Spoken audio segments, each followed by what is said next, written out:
ಸರಿಯಾಗಿ ಹೇಳಿದ್ರಿ. ಬರಬರಿ. ಅದಕ್ಕಾಗಿ ಇವತ್ತು ಹಳೆ ಕಾಲದ ಆ ಕಥೆಯನ್ನ ಹೊಸ ಸಾಮಾಜಿಕ ರೂಪ ಅಂದ್ರೆ ನಿಯಮಗಳನ್ನ ಪಾಲಿಸುವವರು ಸರಿಯಾಗಿ 100 ವರ್ಷ ಶತಾಯುಷಿಗಳಾಗಿ ಬಾಳ್ತಾರ. ಯಾರು ನಿಯಮಗಳನ್ನ ಗಾಳಿ ತೋರ್ತಾರ ಅವರು ಅಪಘಾತಕ್ಕೀಡಾಗಿ ದುರ್ಮರಣ ಹೊಂದಿ ಅರೆ ಬೇರೆ ಆಯುಷ್ಯದಲ್ಲಿ ಬಂದು ಯಮಲೋಕವನ್ನು ಸೇರ್ತಾ ಇದ್ದಾರೆ. ಅದಕ್ಕೆ ಅದ್ರ ಬಗ್ಗೆ ತಿಳುವಳಿಕೆ ಮಾಡ್ಲಿಕ್ಕೆ ಅವರು ಕಾರ್ಯಕ್ರಮ ಕೊಡ್ತಾ ಇದ್ದಾರೆ. ಕಾರ್ಯಕ್ರಮ ಕೊಡ್ಲಕತ್ತಾರ. ಹೌದ್ರಿ. ಮತ್ತೀಗ ಅವ್ರು ಕೇಳ್ತಾರ, ಅವರು ಎಲ್ಲ ಪಾಲನೆ ಮಾಡ್ಬೇಕಂತ ಹೇಳ್ತಾರ. ಈ ದುಶ್ಯಾಸನ ಅವ ಏನ್ ಹೇಳ್ತಾನ ನೋಡ್ರಿ, ಅವ ಏನ್ ಹೇಳ್ತಾನ, ಅಲ್ರಿ ನೀವು ಅವಸರ ಮಾಡಿ ಹೋಗ್ಬಾರ್ದು, ನಾವು ಅರ್ಜೆಂಟ್ ಹೋಗ್ಬಾರ್ದು, ಅಂದ್ರೆ ನಾವು ಅರ್ಜೆಂಟ್ ಹೋಗ್ಲಿಕ್ಕೆ ನಾವು ಟೈಮಿಂಗ್ ಮುಟ್ಟಂಗಿಲ್ಲ ಅಂತ ಹೇಳ್ತಾನ ಒಂದು ದುಶ್ಯಾಸನ. ತಪ್ಪು. ಅರ್ಜೆಂಟ್ ಹೋಗ್ಬೇಕಂದ್ರೆ ನೀವು 8 ಗಂಟೆಗೆ ಹೋಗೋರು 7 ಗಂಟೆಗೆ ಬಿಡ್ರಿ, 6 ಗಂಟೆಗೆ ಬಿಡ್ರಿ. ಸಮಾಧಾನದಿಂದ ಹೋಗ್ತೀರಿ, ಸಮಾಧಾನದಿಂದ ಮುಟ್ತೀರಿ. ಅವಸರವೇ ಅಪಘಾತಕ್ಕೆ ಕಾರಣ. ವೇಗದ ಮಿತಿ ಏನು? ಅತಿ ವೇಗ ತಿಥಿ ಬೇಗ ಅಂತ ಹೇಳ್ತಾರೆ. ವೇಗ ಇದ್ರೆ ತಿಥಿನೂ ಬೇಗನೆ ಬೇಗ. ರಸ್ತೆಯ ಮೇಲೆ ಸಂಚಾರಿ ನಿಯಮಗಳನ್ನು ಸರಿಯಾಗಿ ಪಾಲಿಸಬೇಕು. ಇವತ್ತು ಭಾರತದಲ್ಲಿ ಅಭಿವೃದ್ಧಿ ಹೊಂದುತ್ತಿರುವ ದೇಶವಾಗಿರುವ ಕಾರಣ ಹಲವಾರು ರೀತಿಯ ರಸ್ತೆ ಅಪಘಾತಗಳಾಗಿ ಜೀವಗಳು ಹೋಗ್ತಾ ಇವೆ. ದೊಡ್ಡ ದೊಡ್ಡ ವ್ಯಕ್ತಿಗಳು, ಅಧಿಕಾರಿಗಳು, ರಾಜಕಾರಣಿಗಳು, ಪ್ರಸಿದ್ಧರು ಯಾರದೋ ಏನಪ್ಪಾ ಅಂದ್ರೆ ಒಂದು ಸಣ್ಣ ಪುಟ್ಟ ರಸ್ತೆ ಮೇಲಿನ ತಪ್ಪಿಗಾಗಿ ಇವತ್ತು ಜೀವನ ಕೊಟ್ಟಿರೋದನ್ನು ನೋಡ್ತಾ ಇದ್ದೀವಿ. ಅದಕ್ಕ ಆ ಜಾಗೃತಿ ಕಾರ್ಯಕ್ರಮವನ್ನ ಇಲ್ಲಿ ಮಾಡ್ಬೇಕಾಗ್ಯದ. ಅದಕ್ಕ ನಮ್ಮ ಮಿತ್ರರೇ, ಈ ಪೊಲೀಸ್ನವರು, RTOನವರು ಈ ದಂಡವನ್ನ ಈ ರಸ್ತೆ ಸಂಚಾರಿ ನಿಯಮವನ್ನು ಮುರಿದವರಿಗೆ ವಿಧಿಸ್ತಾ ಇದ್ದಾರೆ. ಆ ದಂಡದ ಬಗ್ಗೆ ಅವರು ಮಾಹಿತಿ ಕೊಡ್ರಿ. ಅಲ್ಲ, ದಂಡದ ಬಗ್ಗೆ ಅಂದ್ರ ಅವರು ನೋ ಪಾರ್ಕಿಂಗ್ ನಲ್ಲಿ ಗಾಡಿ 500 ರೂಪಾಯಿ ಟೂ ವೀಲರ್ದು. ಕರೆಕ್ಟ್. ಅದು ಸರಿಯಾಗಿದೆ. 500 ರೂಪಾಯಿ ದಂಡವನ್ನು ಕೊಟ್ಟ ಮೇಲೆ ಇನ್ನೊಮ್ಮೆ 100 ಪಾರ್ಕಿಂಗ್ ನಲ್ಲಿ ಗಾಡಿ ಹಚ್ಚಬಾರ್ದು ಅಂತ ಅದ ದಂಡ ಶಿಕ್ಷೆ ವಿಧಿಸ. ಒಂದ್ ವೇಳೆ ಹೆಲ್ಮೆಟ್ ಅನ್ನು ಧರಿಸದೇ ಇದ್ರೆ ಅವರಿಗೆ 500 ರೂಪಾಯಿ ದಂಡ ವಿಧಿಸಲಾಗುತ್ತದೆ ಅಂತ. ಸರಿ. ಒಂದ್ ವೇಳೆ ಲೈಸೆನ್ಸ್ ಇಲ್ಲದಿದ್ದರೆ, ಲೈಸೆನ್ಸ್ ಇಲ್ಲದವರಿಗೆ ಸಣ್ಣ ಮಕ್ಕಳು ಗಾಡಿ ತಗೊಂಡು ಹೋದ್ರೆ ಅವ್ರಿಗೆ ಏನಪ್ಪಾ ಅಂದ್ರೆ 1,000 ರೂಪಾಯಿ ದಂಡ. ಸರಿಯಾಗಿ. ಅವ್ರ ತಂದೆಯವರಿಗೆ 10,000 ರೂಪಾಯಿ ದಂಡ. ಇವತ್ತು ಸಣ್ಣ ಮಕ್ಕಳು 18 ಒಳಗಿನವರು ಬೈಕ್ ರೋಡಿನ ಮೇಲೆ ಓಡಾಡಿಸ್ಕೊಂಡು ಬಂದ್ರೆ ಅವ್ರ ತಾಯಿ ತಂದೆಗೆ 10,000 ರೂಪಾಯಿ ದಂಡ. ಈಗ ಮತ್ತೆ ಹೆಚ್ಚು ಮಾಡಿ 25,000 ದಂಡ ಸರ್ಕಾರ ಮಾಡಲ್ಲ. ಅದು ಕೋರ್ಟಿಗೆ ಹೋಗಿ ಕ್ಷಮಾಪಣೆ ಕೇಳಿ ದಂಡ ಕಟ್ಟಿ ಬರಬೇಕು. ಮತ್ತೆ ಗಾಡಿ ತರಂಗಿಲ್ಲ, ಆನ್ ದಿ ಸ್ಪಾಟ್ ಅಲ್ಲೇ ಕಟ್ಬೇಕು. ಅಂದ್ರೆ ಈಗ ದಂಡದ ಹಣ ಅಲ್ಲೇ ಜಾಗದ ಮೇಲೆ ಕೊಡ್ಬೇಕು. ಜಾಗದ ಮೇಲೆ ಕಟ್ಟಬೇಕು, ಎಲ್ಲ ಬೈಕ್ ಅಲ್ಲೇ ಬಿಟ್ಟು ಬರ್ಬೇಕು. ದಂಡ ಕಟ್ಟಿದ ಮೇಲೆ ಗಾಡಿ ತಗೊಂಡು ಹೋಗ್ಬೇಕು. ಅಂದ್ರೆ ಅಷ್ಟು ಕಠೋರ ಕಾನೂನು. ಸರಿಯಾಗಿ ಹೇಳಿದ್ರಿ. ಅಷ್ಟು ಕಠೋರ ಕಾನೂನು ಮಾಡಿದ್ರು ಸಹಿತ ಇದು ದೊಡ್ಡ ದೊಡ್ಡವರು ತಾಯಿ ತಂದೆಗಳು ಮಕ್ಕಳು ಗಾಡಿ ಕೂಡ ಬಿಟ್ಟಿಲ್ಲ.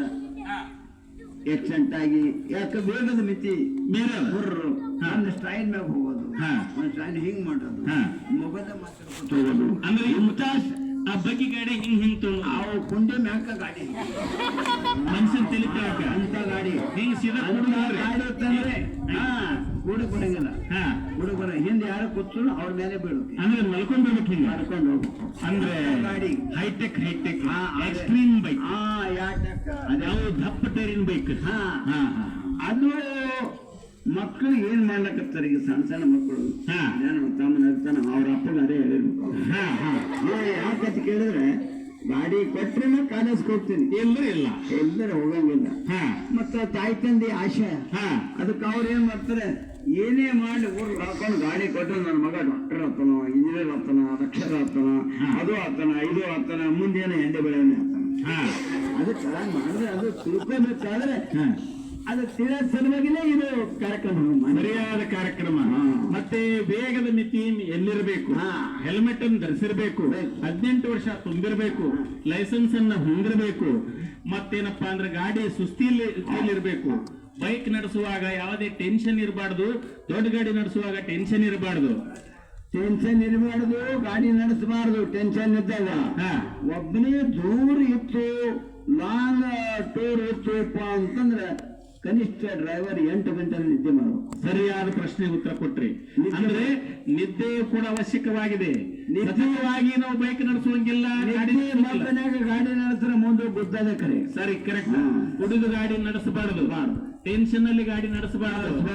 ಲೈಸೆನ್ಸ್ ಇರಬೇಕು, ಇನ್ಸೂರೆನ್ಸ್ ಇರಬೇಕು, RC ಬುಕ್ ಇರಬೇಕು, ಗಾಡಿ ಸುಸ್ಥಿತಿಯಲ್ಲಿ ಇರಬೇಕು, ಎಮಿಷನ್ ಟೆಸ್ಟ್ ಇರಬೇಕು.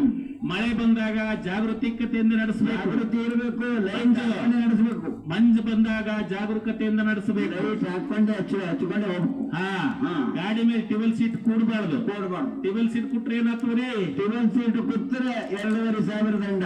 ದಂಡ ಅದ ಗಾಡಿ ಅದು ಬ್ಯಾಲೆನ್ಸ್ ಔಟ್ ಆಗಿ ಬಿದ್ರೆ ಯಾಕೆ ನಂಬಲ್ಲಿ ಸೀದಾ ನಂಬಲ್ಲಿ ಅದು ಕೊಳ್ಳಿಗೆ ಹಾಕೊಂಡು ನಂಬಲ್ಲಿ ಅದಕ್ಕ ಮಿತ್ರರಾದ ಚಿತ್ರಗುಪ್ತರೇ ಇವರು ತಪ್ಪುಗಳು ಮಾಡುವವರು ನಿಯಮಗಳನ್ನ ಪಾಲಿಸ್ತಕ್ಕಂಥ ನಿಯಮಗಳ ಪಾಲಿಸಿದವರು 100-110 ವರ್ಷ ಉಳಿತಾರೆ. ನಿಯಮಗಳ ಪಾಲಿಸಲಾರದವರು ಅಷ್ಟೇ ಗಂಟೆ 2 ಗಂಟೆದಾಗ ಹೋಗ್ತಾರೆ. ಎಲ್ಲಿ ನೀ ಮುಂದಿಂದು ನಿಯಮ ಮುಂದಿನ ನೀ ತೆಗೆದ್ರ ನಿಯಮ ಅಂದ್ರೆ ಹೋಯ್ತು. ನೀ ಅಂದ್ರೆ ಬರೀ ಯಮ ಅಂದ್ರೆ ನೀವೇ ನನ್ನ ಬಲ್ಲಿ. ಅದಕ್ಕೆ ಈ ನಮ್ಮ ಗೆಳೆಯರು ಏನು ನಾಟಕ ಪ್ರದರ್ಶನ ಮಾಡ್ಲಿಕ್ಕೆ ಬಂದಾರ, ನಾಟಕ ಪ್ರದರ್ಶನ ಮಾಡ್ಲಿಕ್ಕೆ ಬಂದಾರೆ. ಅದ್ರೊಳಗೆ ನೀವೇನ್ ಹೇಳಿದ್ರು ನೋಡಿ, ಈಗ ಮಳೆಗಾಲದಾಗ ಸೂಕ್ಷ್ಮ ಏನ್ ಹೇಳ್ತಾರ, ಅದು ಲೈಟ್ ಹಾಕೊಂಡು ಗಾಡಿ ನಡೆಸ್ಬೇಕು, ಸ್ಪೀಡ್ ಹೋಗ್ಬಾರ್ದು, ಕಂಟ್ರೋಲ್ ನಲ್ಲಿ ಇರ್ಬೇಕು. ಆದ್ರೆ 2 ಕಡೆ ಸೈಡ್ ಗ್ಲಾಸ್ ಇರ್ಬೇಕು. ಒಂದು ಕಾನೂನು ತೆಗೆದ್ರೆ ಈಗ ಕರೆದವರು ಅವು ಲೈಟ್ ಬರ್ತಾವ ನೋಡ್ರಿ, ಬೆಳ್ಳಗ ಲೈಟ್ ಹಚ್ಚಬಾರ್ದು. ಲೈಟ್ ಹಚ್ಚಿದ್ರೆ ಎದುರಿನವರಿಗೆ ರೋಡ್ ಕಾಣಿಸಲ್ಲ. ಅದಕ್ಕಾಗಿ ಒಳ್ಳೆ ಪ್ರಶ್ನೆ. ಲೈಟ್ಗಳು ಏನಪ್ಪಾ ಅಂದ್ರೆ ಬಾಳ್ ಡಿಪ್ಪರ್ ಹಾಕ್ಬಾರ್ದು, ಎಷ್ಟು ಬೇಕಷ್ಟೇ ಹಾಕೋಬೇಕು. ಮತ್ತು ದನಕರುಗಳಿದ್ರು ಮತ್ತು ಗಾಡಿ ಹಿಂದೆ ರೇಡಿಯಂ ದನಕರುಗಳ ಕೊಂಬಿಗೆ ಏನಪ್ಪಾ ಅಂದ್ರೆ ರಸ್ತೆ ರೇಡಿಯಂ ಸ್ಟಿಕ್ಕರ್ ಬೇಕು. ವಾಹನದ ಹಿಂದೆ ಕೂಡ ರೇಡಿಯಂ ಸ್ಟಿಕ್ಕರ್ ಹಚ್ಚಬೇಕು. ಸರಿಯಾಗಿ ವಾಹನ ಸ್ಥಿತಿಯಲ್ಲಿ ಇರಬೇಕು. ಒಂದು ವೇಳೆ ಇದು ಯಾವುದೇ ಒಂದು ನಾವು ತಪ್ಪು ಮಾಡಿದೆವು ಅಂದ್ರ ನಾವು ಮಂತ್ರಿ ಅನ್ನಲ್ಲ, ಅಧಿಕಾರಿ ಅನ್ನಲ್ಲ, ಒಳ್ಳೆಯವರು ಕೆಟ್ಟವರು ಸಂಬಂಧವೂ ಇಲ್ಲ ಅನ್ನಂಗಿಲ್ಲ. ಇದು ಸಮಸ್ಯೆಗೆ ಮೂಲ, ಹೌದಿಲ್ರಿ? ಹಂಗಂದ್ರ ನಮ್ಮ ಸ್ನೇಹಿತರು ತೋರಿಸ್ತಕ್ಕಂತ ನಾಟಕವನ್ನು ನೋಡ್ಕೊಂಡ್ ಬರೋಣ್ರಿ. ಬರ್ರಿ ನೋಡ್ಕೊಂಡ್ ಬರೋಣ. ಆಯ್ತು, 5 ಮಿನಿಟ್ದಾಗ ನಾನು ನ್ಯಾಯ ಬರ್ತೀವಿ, ನೀವು ನಿಮ್ಮ ಮನೆಗೆ ಹೋಗಿ.